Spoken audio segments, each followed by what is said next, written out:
Okay, good afternoon, guys. Welcome back. Today is day 2 of module 2 of the digital literacy training session with you guys. So just verifying, are you guys seeing my screen? I should be sharing the PowerPoint presentation by now. Let me know by the thumbs up or some other way via the chat, maybe. Okay, great. I see some thumbs up, so that means we're ready to go. One moment, guys. Okay, great. So guys, today is day 2, and as I had mentioned to you, we would be focusing today on passwords and password management. Okay, so just a quick recap of what we did yesterday. We looked at why cyber safety is important for us. Why should we think about cyber safety? Why it's important for us to take real consideration of this threat, right? And I gave you examples as to why some of the risks, maybe it's just too complex for us to deal with, like the computers and the updates, you know, the difficulties there is about passwords, creating the passwords, and even remembering our passwords, right? So those are risks. And oversharing, that we just want to share much information, but we need to be very mindful about what we share and where we share it. Okay? As well as just, you know, generally us having a trusting nature, right? As we generally think that people are not really out there to do bad things. So these are, again, are risks that are out there. These are vulnerabilities that as senior people, these hackers see you having as weaknesses, right?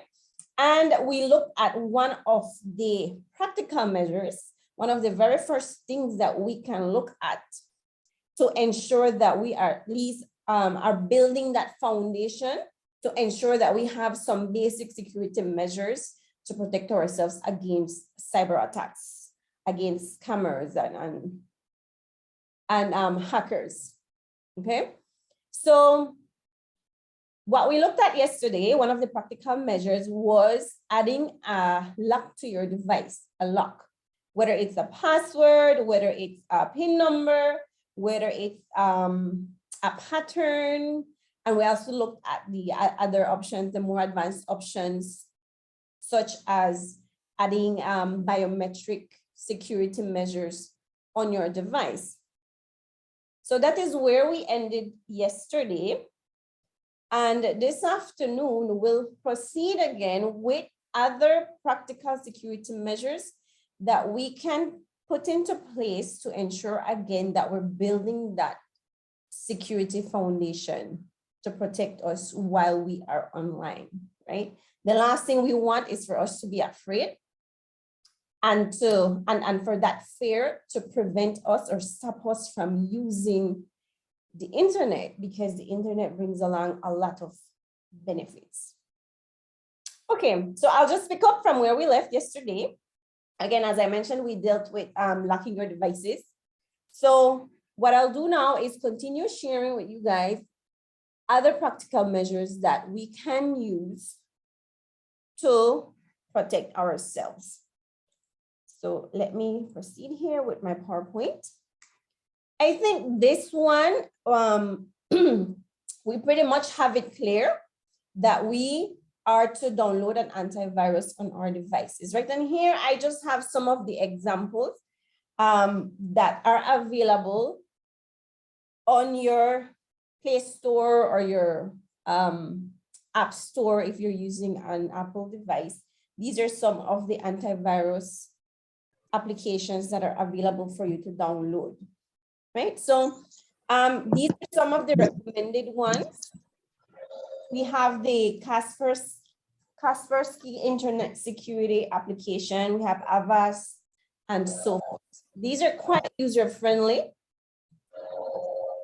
to install on your mobile phones, specifically mobile phones. Okay. Remember, when it comes to antivirus for your computers, that's a little bit more complex. It's a more complex process. So that's something that you want to seek more advanced assistance or professional assistance. But nonetheless, guys, I repeat again, anything that you find too complex for you, ask for help, right? Seek somebody's assistance that can help you downloading these applications if you think it's too much to deal with, right? Do not let that stop you from ensuring that you have security measures in place. Okay. The next thing, the other practical measure that we can put or implement is ensuring that your apps are updated. Okay, so here I'm targeting specifically your mobile devices, whether it's your phone or if you're using a tablet, we are to ensure that these are also updated, right? So the applications are always updated. These are continuously updated. New versions are released, and these versions come with modified settings, modified features, and as well updated security measures, right? So when it comes to updating applications, these preferences are modified, or these are turned on in your settings, in your mobile device settings. So what I'm talking about apps, these include applications such as your WhatsApp, your Facebook application, your Zoom application, even your email application, right? All of these apps get updated. So we need to ensure that we have the most updated version. How do we do that? What I will be showing you here is, again, a short video clip on how it's done on an Android device. Keep in mind, as I had shared yesterday, the steps would be slightly different based on the type of device that you have, whether it's a tablet, whether it's a phone.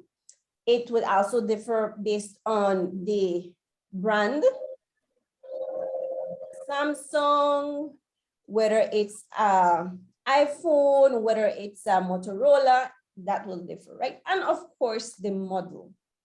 The newer the model, the more efficient and easier things could be, right? And older models may not have all of these features.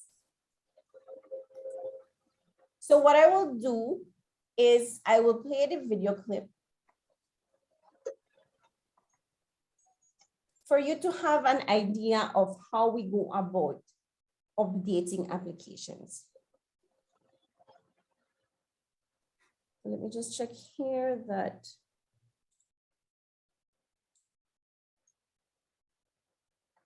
Okay. So let me play the clip here.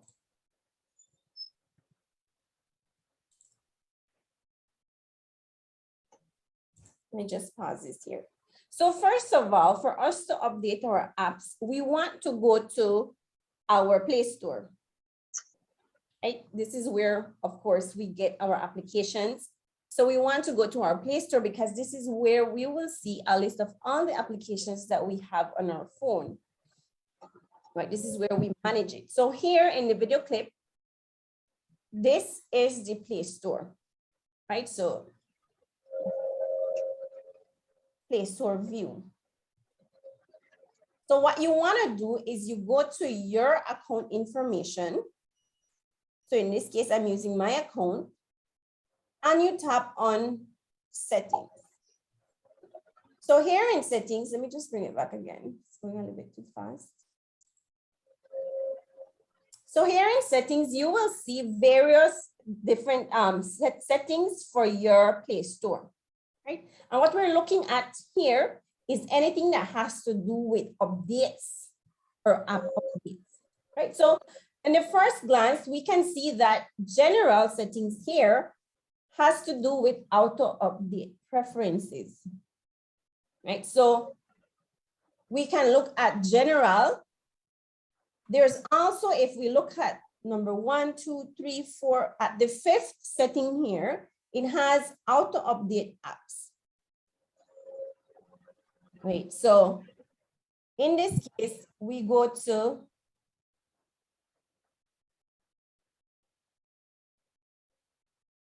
okay. Let's see if it's playing.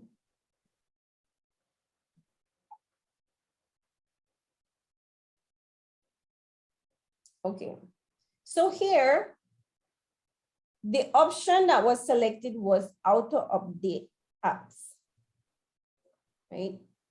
Let me just rewind this a little bit to ensure that that was selected. Okay. So again, we have the auto update options under general settings.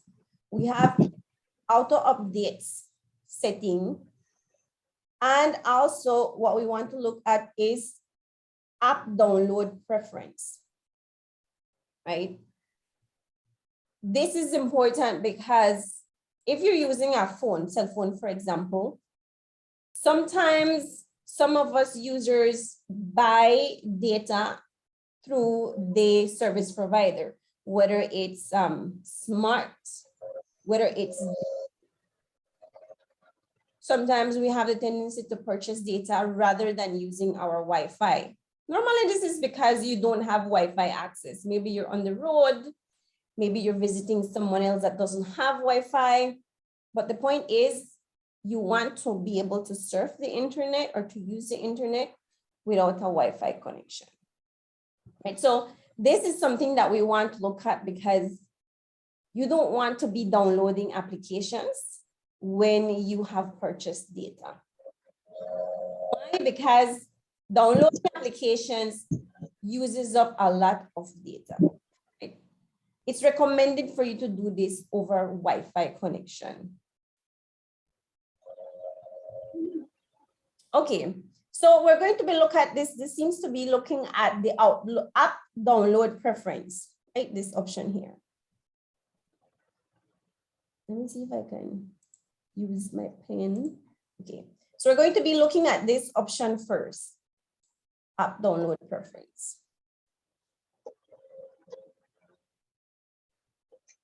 Okay. So if you can see here, the different options are over any network. In other words, as long as you have internet, download applications, right? The other one is over Wi-Fi only. And the other one is ask me every time. So in this case, I have selected download applications only when there is a Wi-Fi connection. Okay. You can choose any other of the options, but my recommendation, either use Wi-Fi only or select the ask me every time. So once you have selected your choice, so tap on done for us to exit or to save that selection. Okay. So this takes us back to our settings. The next thing we want to look at is the auto update apps, right? Which is this one. Auto update apps.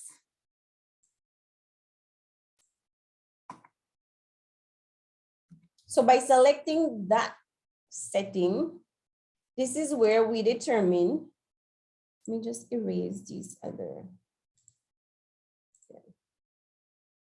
So by selecting auto update apps, this is where we determine how these applications that we have on our phone will be updated. Right? Again, the first option, do we want to update these apps? As long as we have internet, it doesn't matter if it's Wi-Fi, it doesn't matter if it's data that we purchased from our service provider. The other option, again, update these apps only when I have a Wi-Fi connection. And the other option is don't auto-update apps. Right? So the last option, which is the don't auto-update apps, by selecting that option, you would have to manually update the applications. Right? So there is a disadvantage in choosing that option, that if you're not quite good at remembering that you need to update your apps, you can go a long time without updating your applications, right? If we select over Wi-Fi only, say for example, Facebook launches a new or an updated version of its application. Maybe they fixed some issues the application was having, or they want to launch a new feature. As long as it is launched and you have Wi-Fi connection, your phone would automatically update that, which is a good thing, right? It's a good thing. This is the option that we recommend. The only thing, the only downfall of that is sometimes it might kill your battery. Perhaps it will be updating more than one app at the same time, right? Two, maybe you don't have enough storage space for your application to update. Okay, so again, these are either of these two options are recommended. Either use the over Wi-Fi only option or don't auto-update apps. So once you select your choice, tap on done to save the setting that you had selected. Now here I am selecting don't auto-update apps, and I want to show you how you go about updating your applications should you need to go and update your applications. Okay? So here, we need to go to our application settings, which again is in the Play Store. And let me pause this here. Oh. Okay. So in your settings, again, look for anything in your settings that says my apps and games, or if it's not in there, you can go to settings and you can find that there as well, right? But in this case, the setting is right here, my apps and games. So once I select that option, this will take me to see all the applications that are downloaded on my phone. So let me see the clip here. Okay, let me pause this. So here is a list of all the applications that are on this device. So you can see a list, the Google Chrome, there's the WhatsApp Messenger, Fitbit, Google Photos, Netflix, etc. And next to it, you can see the status of the application. In this case, all of these applications here need an update, right? If you see the option update is right there. So you can do two things. Sorry, you can do either one of two things. You can select here at the top that says, select here at the top where it says update all. And what that does, it will update all the applications that are pending an update, right? Again, keep in mind, this is if you have selected do not auto-update apps option, right? So here we're manually updating our applications. So you can select update all, or you can select which application to update by clicking on update one by one. Maybe I want to update Google, I want to update WhatsApp. Maybe I want to update Netflix. Probably this one, not really, because I don't use it. So I don't need to update that. Again, choices, right? I can do is recommend best practices, but we have the choices available here. So once you have updated the applications, you can exit the Play Store. And this will ensure that your updates are carried out. So here in this example, it shows you all the different applications that are pending an update. So I selected to update WhatsApp.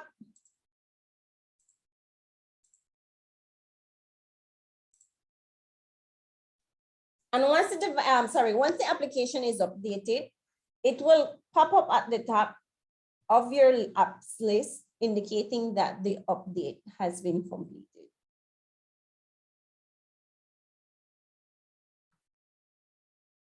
And that, again, guys, is how we update our applications on our mobile devices, right? So again, slightly different, updating apps and software on the computer versus doing the same thing, but on your mobile device. Right? This is what you want to do with whichever device you use to browse the internet. Okay, any question regarding updating applications on your mobile devices?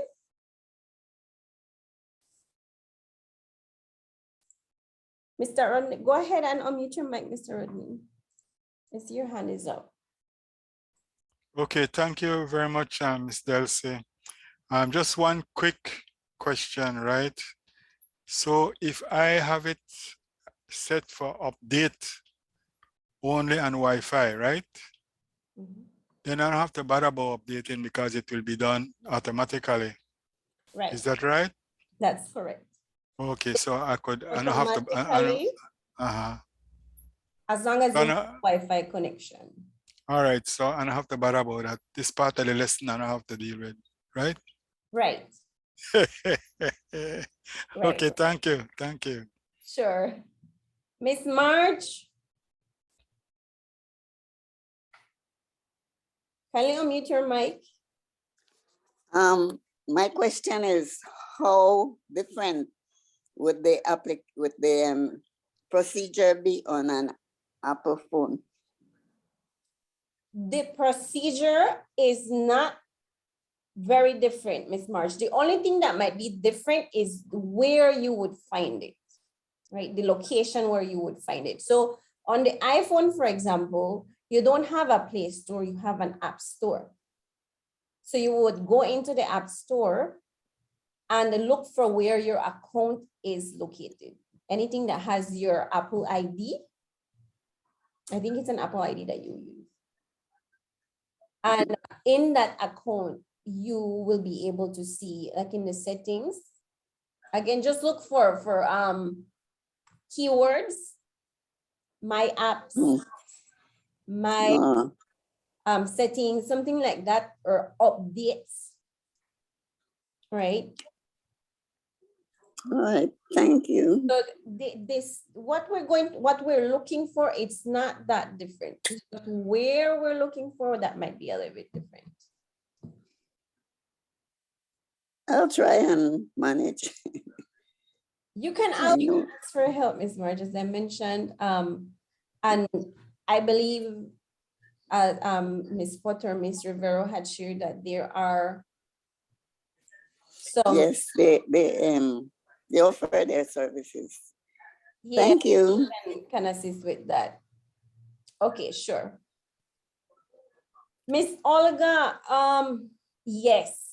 So Miss Olga's question is, on iPhone, it says sometimes that your iOS needs to be updated. Is this the same as going to update from an Apple store? Very good question.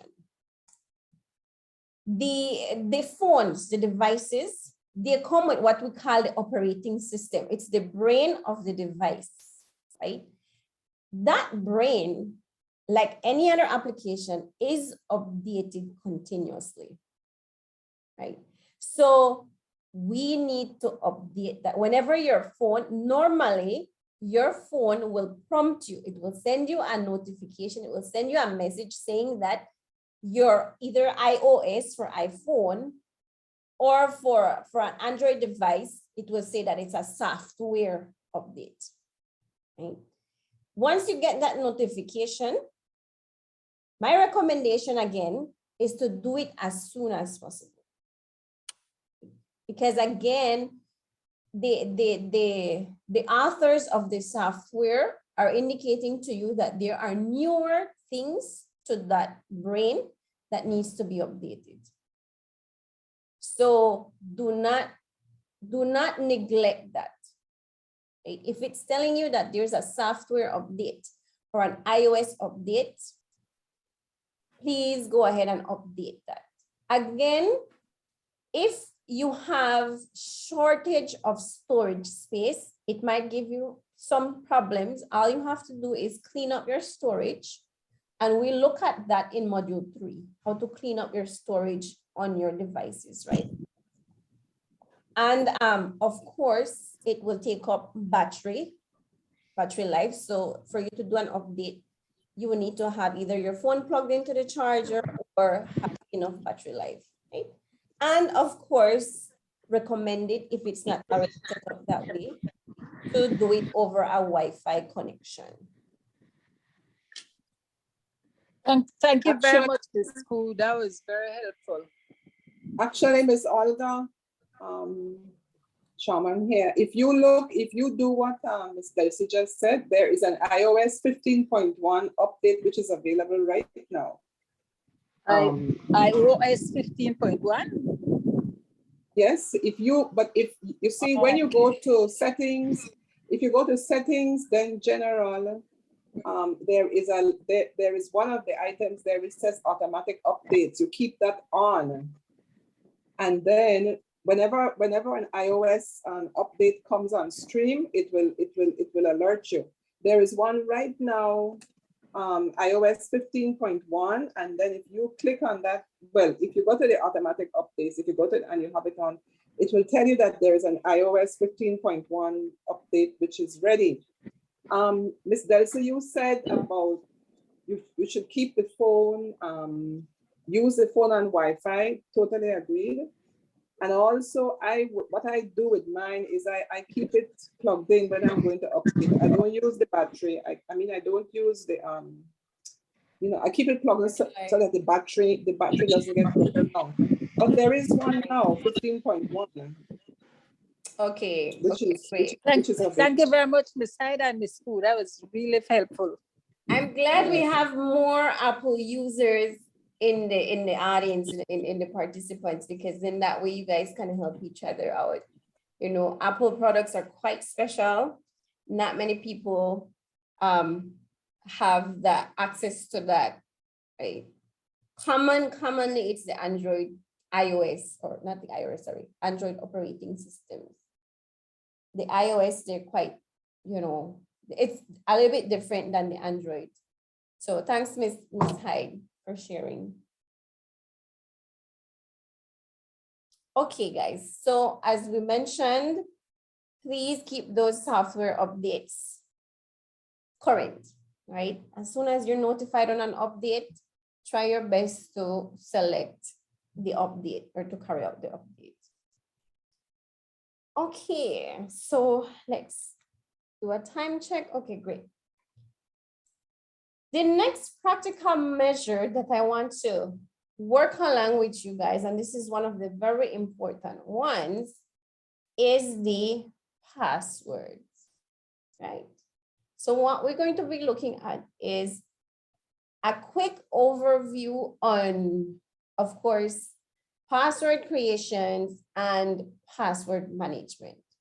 Because it's not only important for us to create strong passwords, right? but it's important for us to remember those passwords. So two important aspects here. It's creating strong passwords and of course, remembering our passwords, because that's one heck of a challenge when we cannot remember our password. Okay. So this is a funny post that I had found online. It says, I changed all my passwords to incorrect, so that whenever I forget it and I try to enter it, it will tell me your password is incorrect. We often hope that it was as easy as this to manage our passwords, but that's not the case, right? This is not the case, unfortunately. So when it comes to passwords, as I had shared yesterday,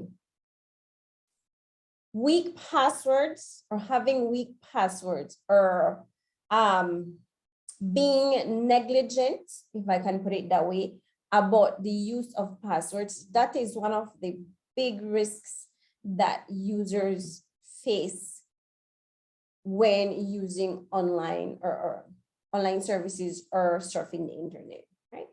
So when we think about creating a password, what are we to avoid when we're creating a password? First of all, avoid any personal information. Do not include personal information in your passwords.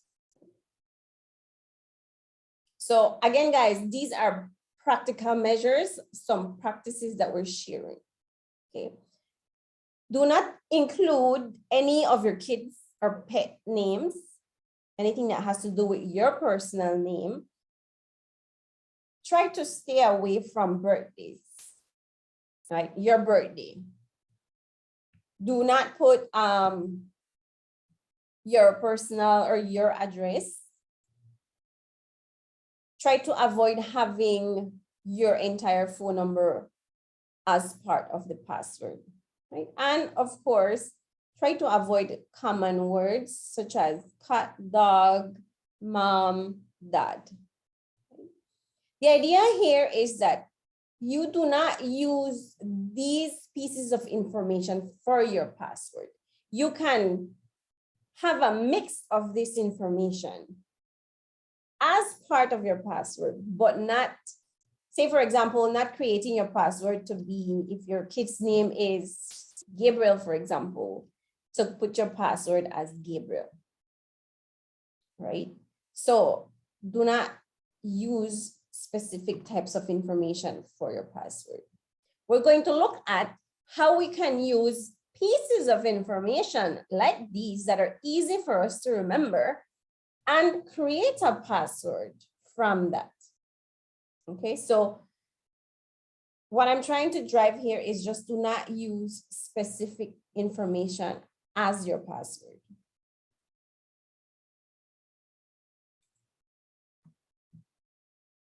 So what should we have in our passwords? The first one is we want to have uppercase letters, right? Anything from A to Z, but capitalized. We want to have lowercase letters, again, anything from A to Z, but small cap.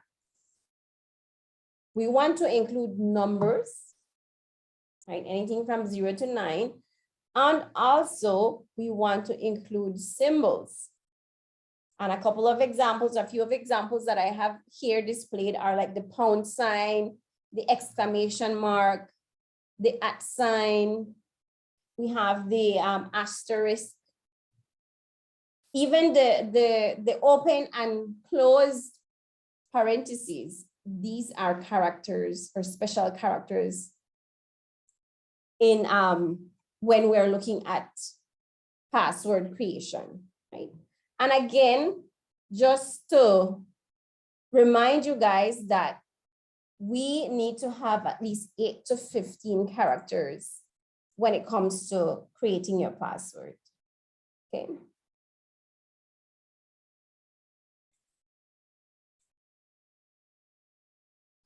So when we're talking about cyber safety or browsing online safely, when it comes to dealing with passwords, again, do not use the same password on different accounts, right? Reminder, try to use a different password for your accounts. Changing these passwords often is also important, okay? And how often is good enough?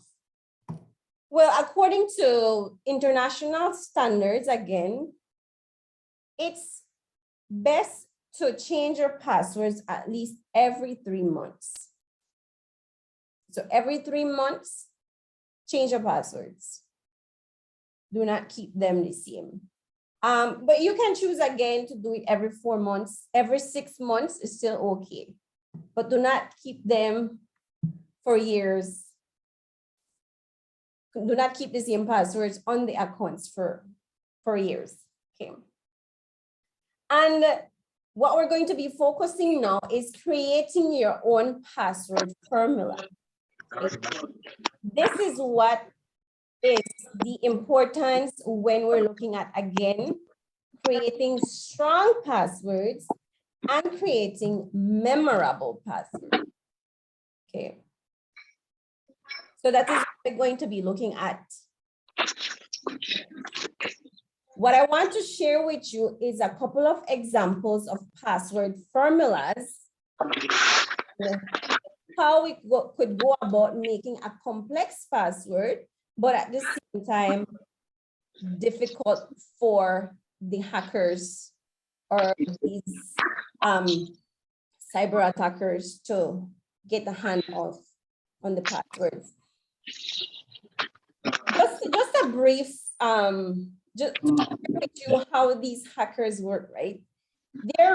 There wouldn't be individuals literally trying to hack your password.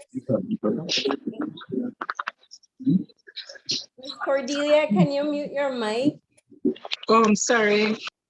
That's okay. Thank you. So yes, guys, there's not an individual literally sitting behind a computer trying to hack your password. What they do is they create a software, a program to do the job, right? So when it comes to it with software and computers, they only think one way, right? So what this computer or this robot is trying to do is it's trying to attack or to target the easy passwords. So the hackers tell the computer, try to look for a password that has 1, 2, 3, 4, 5, 6 as the password. And so the robot goes online and tries to see which account has that password.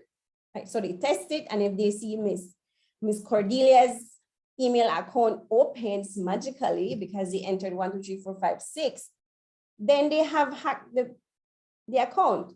But they will not literally sit down and be like, okay, 1, 2, 3, 4, 5, 6 did not work for Miss Cordelia. Let me try password 1, 2, 3. So they tried password 1, 2, 3. No, that's not her password. Let me try ABC 1, 2, 3, 0, 0. They don't target you personally like that, right? They just randomly try to target the common passwords, the easy passwords. So by creating a password formula, we are killing the 2 complex birds with 1 stone, right? Which is, again, we don't want to become an easy victim. Reminder again, we are not 100% safe. None of us are.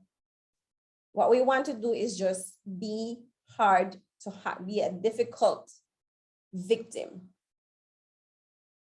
So what I'm using here, again, a password formula to create my password. And I will use the same formula to create a password for more than 1 account.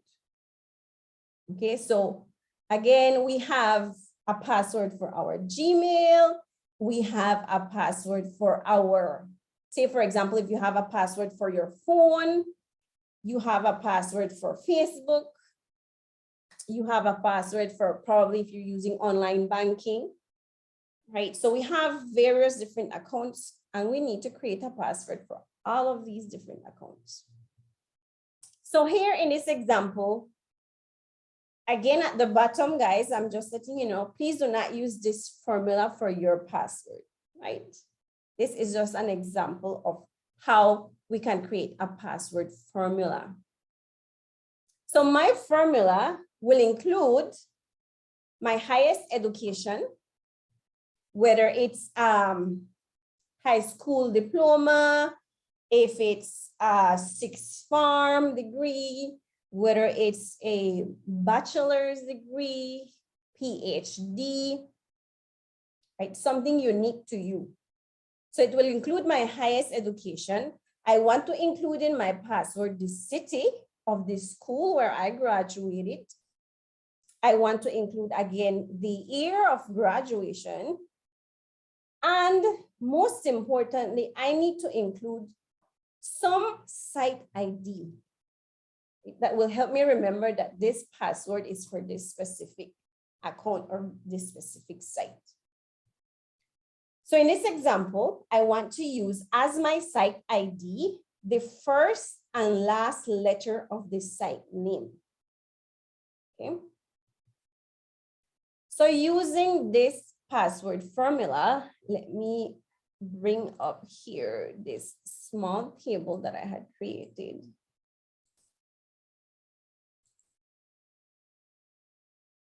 Okay. So using this password formula, I will create a password for 4 different accounts, 4 different sites.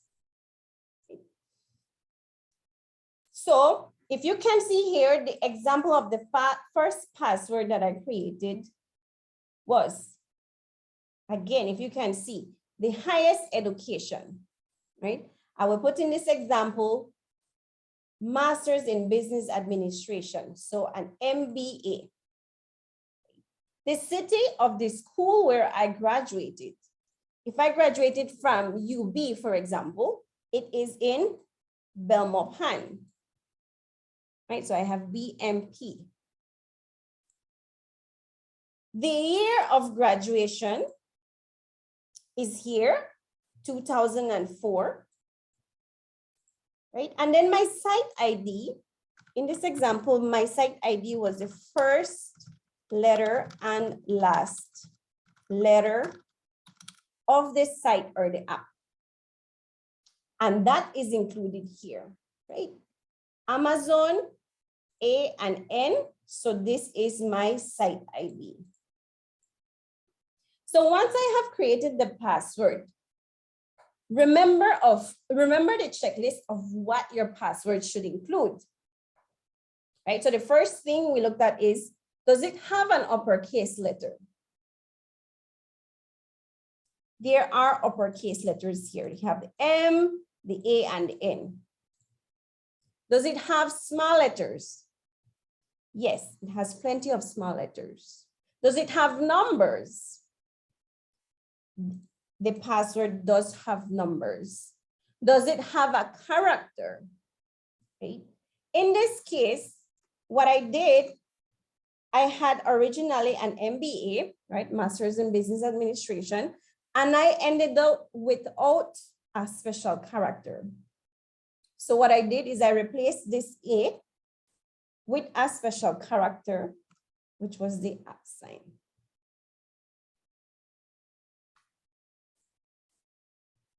So just like that, I have created a password for an Amazon account using a password formula. So keeping that in mind, guys, what will be my password for Gmail? Again, using the same password formula that I have. So we are to create a password for Gmail. So if you guys feel free to enter that password on the chat, I want to see if you guys are picking up the idea of the formula, right? Again, do not let this be your password. If you are to create a Gmail password, what would be your Gmail password? Enter your highest education, the city of the school that you graduated from, your year of graduation, and of course, the site ID.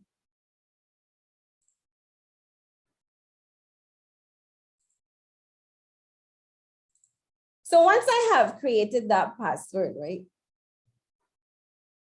All we need to do is create one password for it to be easier to create the others. So what I want to show you is how I did the other passwords for the other applications. All I did was just copy this password because it's the same password formula. And instead of using AN, which was the first letter and last letter of Amazon, I will use the same for Gmail, which in here is GL. So this is now my password for Gmail. I want to create a password for Facebook now. I will copy this password, put it here, and change my site ID. So it will no longer be GL, but it will be FK. And I do the same thing for my banking account at Atlantic. So instead of it being FK, it will be Atlantic Bank. Right? And just like that, guys, I have created a complex password. I have created a password for each account, a different password for each account. And it's a formula that I can easily remember. Right? So the idea here is you developing your own password formula, something that you are comfortable with, that will be easy for you to remember, and creating your password thereafter. Right? So if you notice here, 2, 4, 6, 8, 10. This password has, just like that, it has 12 characters. So it meets the character for, sorry, it meets the requirement for having a long and complex password, right? Okay. Any question regarding the password formula?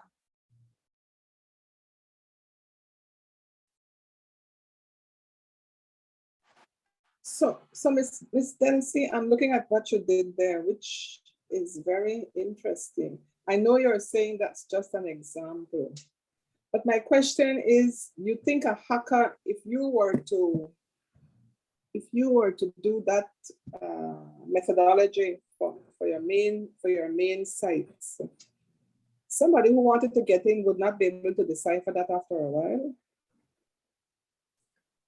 Or that's an example of a very strong password.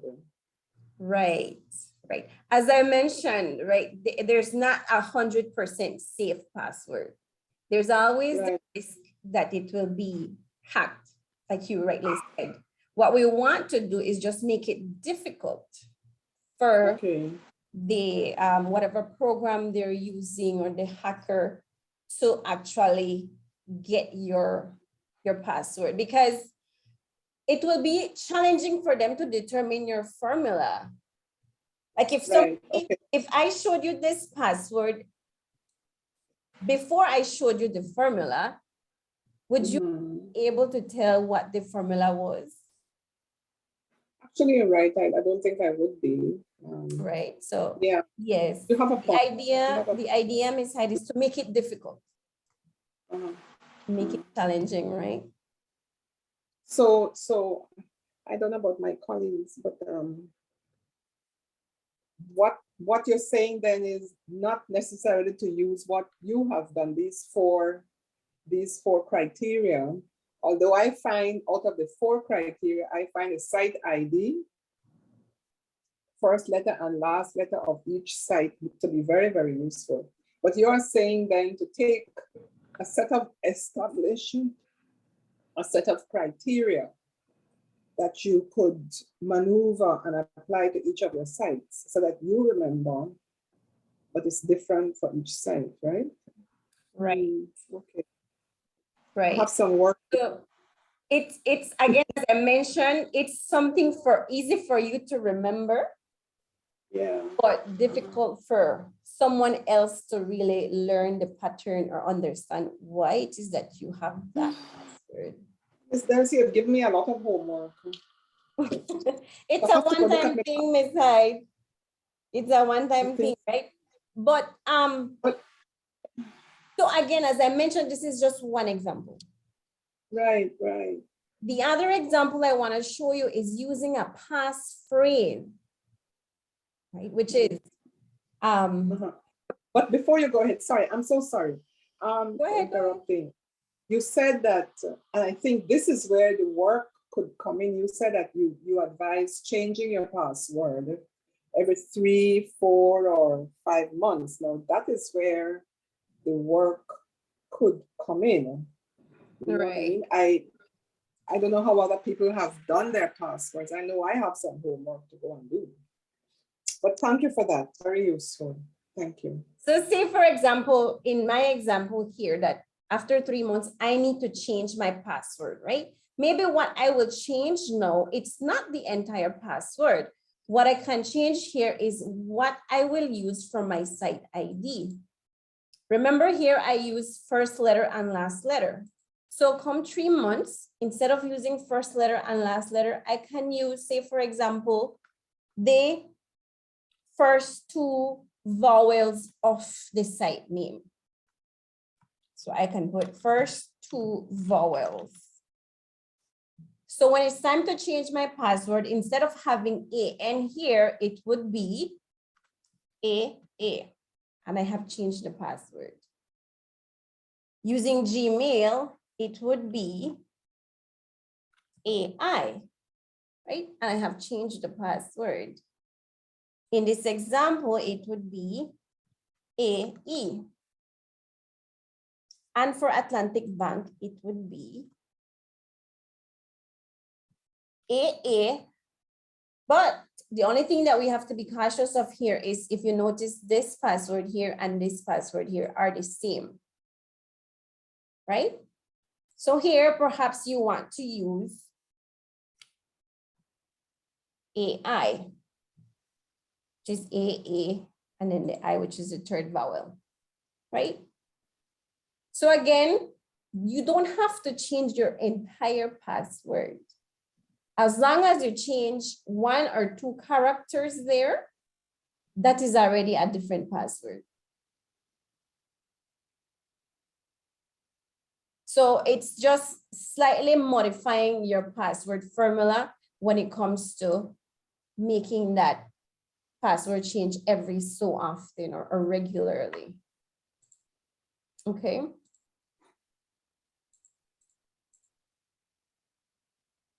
Did that help you, Miss Hine? Yeah, it did. That's why I say I have a lot of homework to go and do now. I Yes. do have some homework. Thank you, but it did help. I It hope did you help. all do actually take this opportunity to change your passwords if you do have the same password for more than one account. Okay. A Mr. quick little Rodney, your aside, hand it's is a quick up. little aside here. Just as a little joke, right? But the password for the Gmail and Atlantic Bank are the same. You never noticed that, no? Sorry, Mr. Rodney, you said that again? The password as you change it, right? Mhm. For Gmail and Atlantic Bank are the same. Okay, yeah, right. Yeah. So here again, you would have to differentiate these passwords because it will work, but that's the idea. We don't want to have the same password, right? So perhaps if you notice you're creating your passwords, probably it's not the first two vowels that are functioning as efficiently as we would have wanted to, right? So we need to look at, okay, maybe the first two vowels doesn't work. What about the last two letters of the app? If we do the last two letters, then there is less possibilities of us having the same password. So if you look at Amazon, here is ON, Gmail would be IL, Facebook would be OK, and Atlantic Bank would be NK, right? So again, we need to see exactly how it is that we can work around our password formula. Okay, so you might have an idea of a formula, but when you enter your password, you realize that doesn't really work like that. So you change your password formula to something that is easier for you to remember, but complex for someone else to guess. But yes, Mr. Rodney, thanks for pointing that out. Miss Sierra, I see your hand is up. Well, I read the chat messages. Go ahead, Miss Sierra.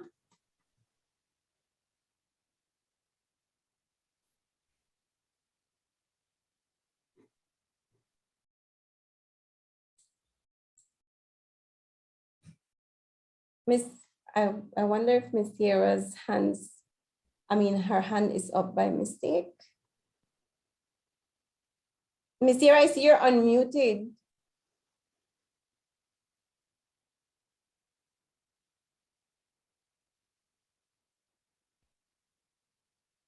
In the meanwhile, Ms. Delsey. Okay. Sorry, Miss. We We cannot hear you, Miss Sierra. I see your mic is when it's on mute, but we cannot hear you. Yes, Mr. Rodney, go ahead. Well, Miss Sierra. Yes, so you would say that the most important thing to start off would be to come up with the password formula, to think that through and come up with that, right?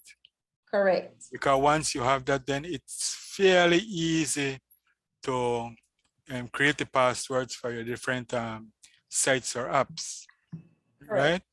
Correct. And not to use this one. I don't want to use your one because then you might be able to hack into my account.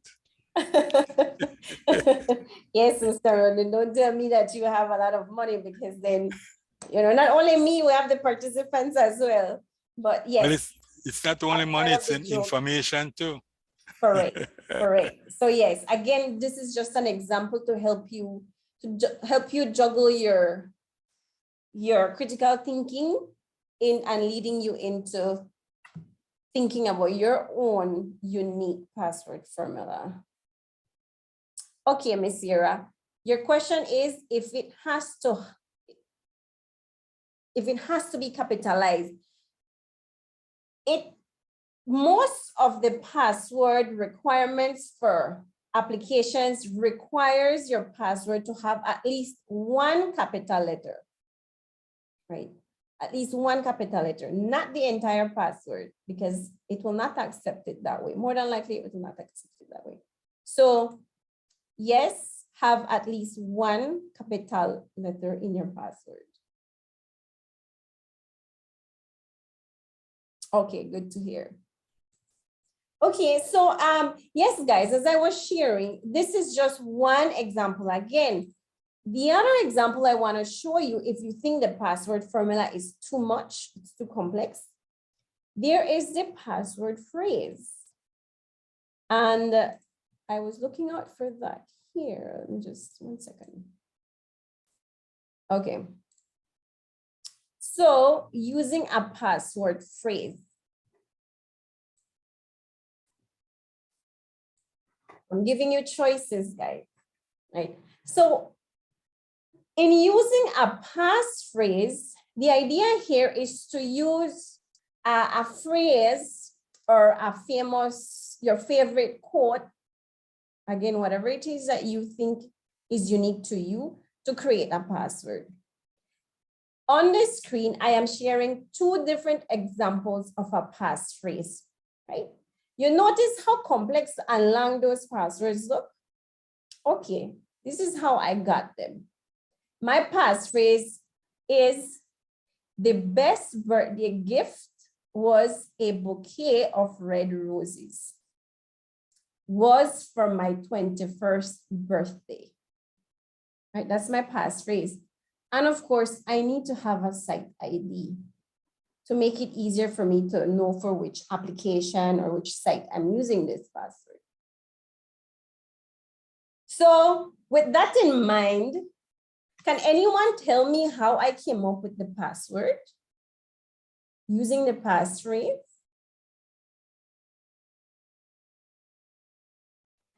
It's the first letter of each word. Is that what, Correct. is that what you want? Correct, Ms. Hyde. It's the first letter of each word on my passphrase, right? So it's T, the best, oh, sorry. Let me just bring back my PowerPoint, guys, sorry. Okay, here it is. So it's the best birthday gift was a bouquet of red roses. Full stop. Was for my 21 birthday, right? And for which account it is? I'm using it for my Atlantic Bank online banking, right? So I put ABL. If I want to use it, say for example, for my Gmail, I will use the same password, except it will not be ABL, right? It will not be ABL. If I want to use email, I could some identifier for my ID, maybe GM. I noticed that do you count a full stop as a symbol? Or that S in the second one, that S, I'm not sure what that S is. Oh, $sign. Because I think you had said before that you should include a symbol, whether it's the @ sign or the pound sign or something like that. Correct. I'm seeing here that the full stop would count as the symbol here, right? The full stop is a symbol. Yeah, you a can use character. it. Oh, yes, it's a that's character, fine. special character. Yes. Okay then. But I'm glad that you brought that up, Ms. Hyde, because some of the sites have their password requirements, right? I'm not sure if you have, if you remember when you created an account for Facebook or for Gmail, it would tell you what your password has to have. Right, so. Right, so some of them will ask you for special characters. Some, again, it depends on the site or the application. Oh, sorry, I forgot. And there will be some sites that will tell you maybe do not use certain characters. So they will tell you do not use maybe the @ sign, do not use the full stop sign, do not use underscore, right? Just throwing it out there that you may be faced with that situation as well.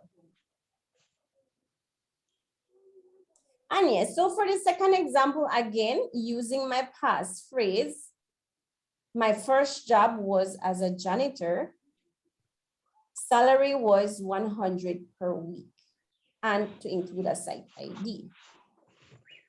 So my formula was to use again this first letter of each word. And I created my password. So in this example here, this is for Google. This is password for my Google account. Okay, so again, guys, you can use a password formula or you can use a passphrase, but it's something that is unique to you.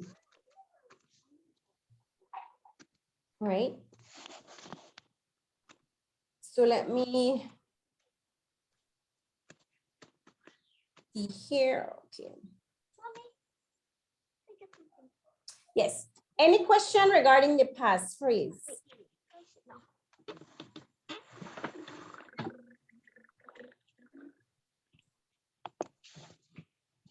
Any question regarding creating or using a passphrase as your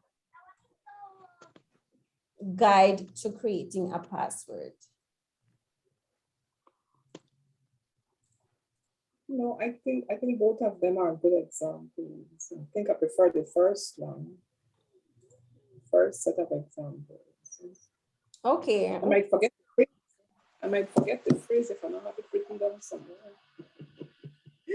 I'm glad you brought it up because that is what we're going to look at for the last part of today's session, right? Which is looking at how do we manage all these passwords? Right. Good. How do we manage these? So let me just come here and that is what we're password management is about. Right. So we have, I'm telling you, I'm recommending you guys to have more than one password. Do not use the same password for accounts, but at the same time, every time we want to use a service online or we want to download an app or we want to log into a social media, it asks us for a password. So many passwords, how do we keep track of all of it? There's two methods, right?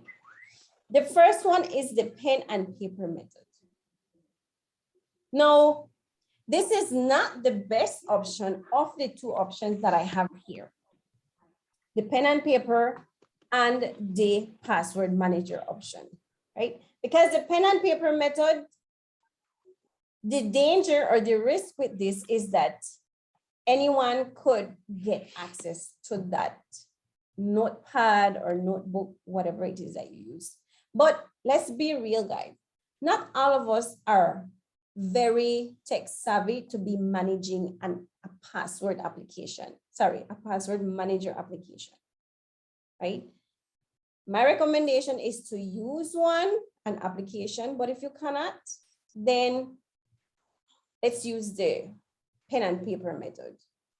What I can recommend to you though is to ensure that you save the paper or the notebook in a location that it will not be easy for anyone to get, right? So that it's easy for you to remember in the event you need it, you can quickly get access to your password and enter it. And in the event something happens to you, you have already told or informed someone you trust where that list of password is, okay? And what I recommend is for you to log it similar to how I was logging it here. Again, let me just bring this word. Write it down similar to this way, right? Where you have the site name and what's the password so that it's easy for you to keep track of that list. And whenever you change it, you can either create a new list of your new passwords and save that log somewhere safe.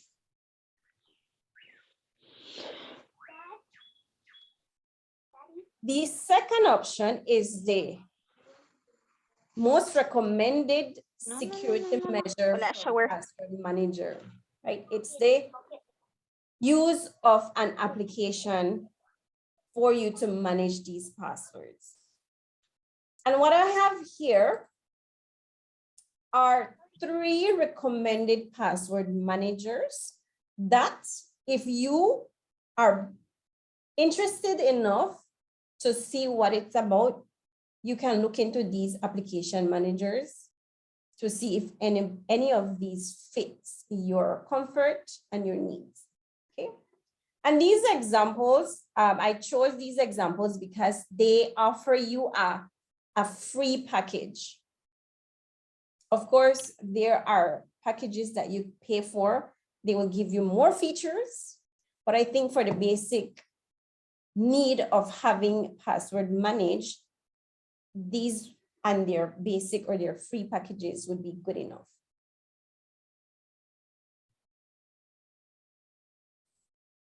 So the first one would be LastPass, right?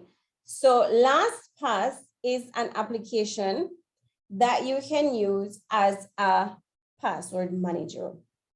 If you notice here on the screen, I have their marketing or their catchy lines when it comes to checking out their homepage. And this one here, for example, it says 1 password, 0 headaches. The idea of a password manager is similar to that of you and your notebook, writing down your passwords. So with this application, you save all your passwords in the application, and all you have to remember is 1 password. And that 1 password that you need to remember is the key to the password manager, right? So you just don't need to create 1 password. And once you have that, then you can access all the other passwords you have saved in there. It's important to note, however, that when it comes to password managers, most of these applications do not offer a reset password option. So if for some reason you forgot that 1 password, you have to create another account with a new password. And all the passwords that you had saved in there are no longer accessible, right? So you would have to create passwords for all those accounts again, if you don't remember. So that's the only trick to using the password manager app, right? You just need 1 password to access all the different passwords. So in this example, again, is the LastPass application. Let me see here if I have the actual link to the app to show you how it looks.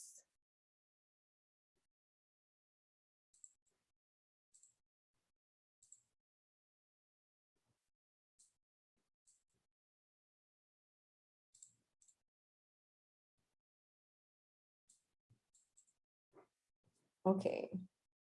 I will have to send that link to you guys on the PowerPoint.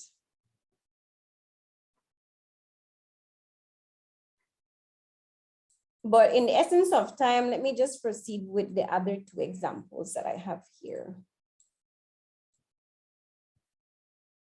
The second recommended password manager app for you guys would be EasyNet. And let me just write here the name.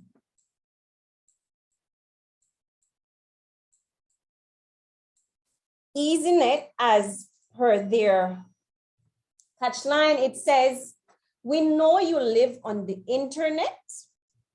Let us preserve your life online." Like, so they're offering to protect all your passwords for your different accounts, for your different online accounts. And of course, a lot of these password managers offer you the option to save even your credit card information, your credit card details. And again, it's up to you if you feel comfortable using the application. And last but not least, we have NPass. NPass is another password manager. And as it says here, you are not born to remember passwords. NPass is. Right? So it says it's a secure vault to store everything at one place using a single master password. Right? So the concept behind the password manager is the same. It's just different methods and different features that these password manager apps will provide to you, the user. Okay, so I will be providing you guys, what I can do is send the PowerPoint to Ms. Rivero, and she will share the PowerPoint with you guys. And in the PowerPoint is the link to these applications.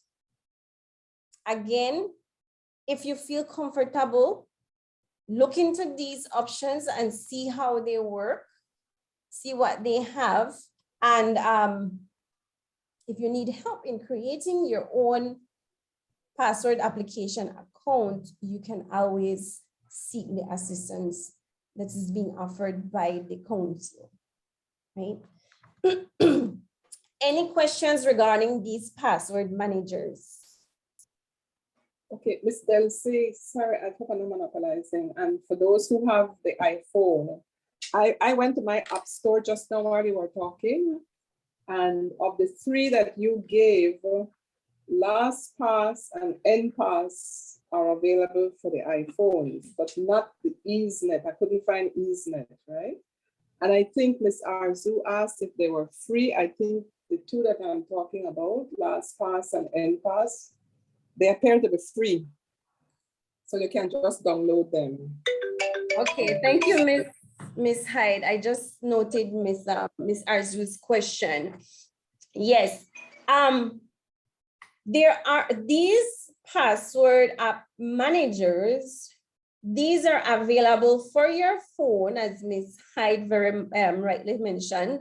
You can download it as an app on your phone, and you can also use it on your computer. Right? If I can share this with you guys, if you have a Google account, Google itself has a password manager. Right? So Google itself has a password manager that you can use in the event you're interested. It's just that Google Password Manager is not as secure as these other apps that I have shared with you. And yes, these examples or these recommended apps that I have shared with you all have a free version, right? They come with a free basic package. There will be other features that they can offer to you at a price, but that's up to you if you want to purchase the additional features or the additional package, right? But you can all start using these password managers free of cost. Okay, and there are plenty other ones. These are not the only ones. I just thought these were the easier ones for you. These are the most user-friendly ones for you to use. There are more complex ones, but we won't even get into those ones. Okay. Mr. Rodney, I see you have, I see you have your hand up. Yes, Ms. Delsey. I have LastPass. I think I had mentioned it before in a previous session now. And I was just checking my phone, and I do have the password to get into LastPass. And I have a couple of my passwords in LastPass, but I did not put more because I was not too certain, you know, of whether I wanted to do that. Now that you have explained, I feel a bit more confident, and I will probably be using it a bit more to just save some of my passwords, maybe not all, but some of them in LastPass. No? So thanks very much for that intervention. Okay, I'm glad to hear that, Mr. Rodney, that you have started and you feel more encouraged and confident in, of course, employing more use of it. with your account passwords. Okay. Can I ask Mr. Neil, Miss Delcy, Rodney, how you found ahead. NPass? Did you find it easy? I was going to ask Mr. Neil, did you find NPass easy to maneuver around, Rodney?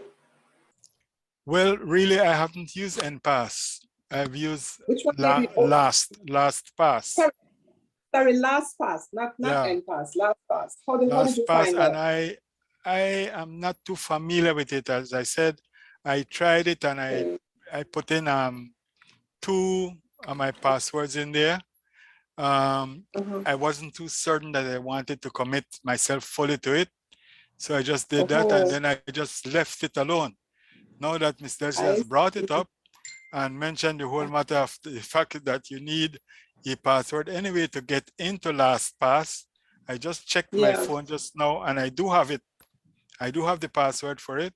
So now I will go back in and enter some more of my passwords in LastPass. I noticed, thanks, Rodney. I noticed that Ms. Delcy for NPass, it describes that particular app as being able to generate passwords too. I haven't used either of them, so I'm curious about them. Right? Yes, most of these password manager apps give you the option to generate a password, right? The challenge with that is that it will generate a complex password, but it will make it a little bit difficult for you to remember the password because you and the string of like, why was that password created that way, right? So it helps you generate a password if that's what you want to do. Okay, very good. It does provide that feature. Thank you. Okay then. Thanks for that clarification. Okay. Sure, no problem. Okay, guys, any other questions before we end the session today, because this is already the end of the password 101. Again, practical measures. My hope is that after the session, you would start working on your password formula. If you don't have one, try it out and look at the different password managers. If you don't feel comfortable with it, okay, no problem. Log your passwords and save it somewhere safe, right? But primarily, the idea is for you to go and change those passwords that you have and make them different for each account that you have, right? At least that is what my hope is for you all to employ after today's session. Okay. For tomorrow, still on. Yes, Ms. Hine? No, I was going to comment that I like this thing about the password managers, but my instinctive thought just now when you were talking about them was that the only set of passwords I'd be concerned to put anywhere at all except in my head, which might not be the best place, would be those for my bank, for my online banking. That is, that's what instinctively came to me. I'm kind of wary about putting even the banking passwords on anything at all. But my head might not be correct, so I have to resort to these. Thank you, Ms. Delcy. I must say very quickly that Shaman, that is one of the 2 that I have put in LastPass, my online banking password. That's one of the 2 that I put on. Yeah, so when I go on, it doesn't ask me for a password, right? I go straight in. Right. Yeah. Very good, very good. Well, I'm heartened by what you said, Rodney, so maybe I'll try it. Thanks. Okay. Yes, thank you, Mr. Rodney, for sharing your experience and letting us know that it's possible. There are things that we can manage if we venture into these options that we have. All right. What was I saying? Oh, yes, guys. Whilst we're still on this cyber safety for seniors topic, what we're going to be looking at tomorrow, it would be looking at phishing attempts, the phishing scam, what they look like, in terms of how they come through email, how they come, sorry, how they come through text messages or even phone calls, and how we can identify them. At least understand that, you know, when we see these phishing attempts, we're able to at least stop and think and be like, you know, this doesn't really sound right.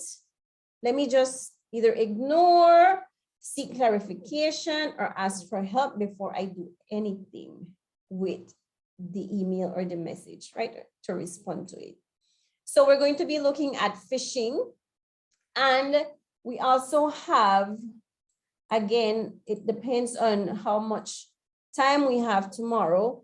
We're going to be looking at the different online banking options that we have currently in the country, right?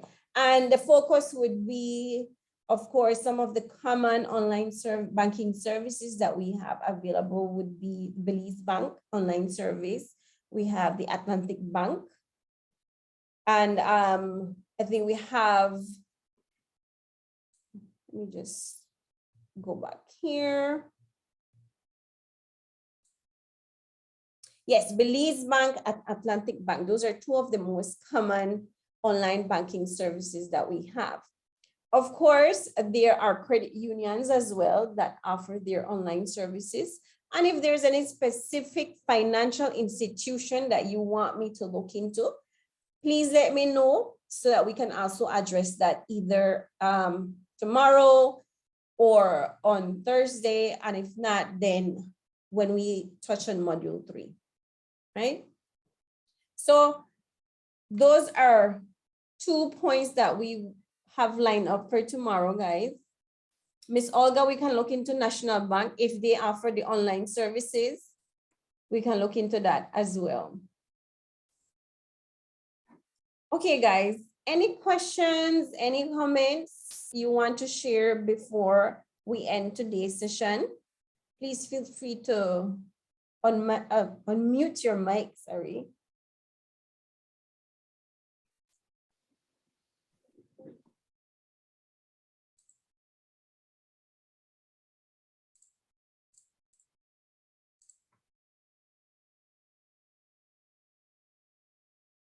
Okay, if not, guys, there's always tomorrow. You know, tomorrow is going to be a new day, new content. And if that's all, then I would like to say thank you. Thanks again for your participation, for your attentiveness, and look out for the recording. Okay. You all have a good evening. Thank you very much, Thank Ms. you. Delcy. Take care. A really, really Thank great, you. Thank you very much. Yes. very good session today. Thank Very Thank good. you. I see we See you work you all today. tomorrow. Thank you. Have a good Thank you, evening. Miss Delcy. Excuse me, before you leave, can the person who is on Fire Tablet just give me their name so that I can know who logged in?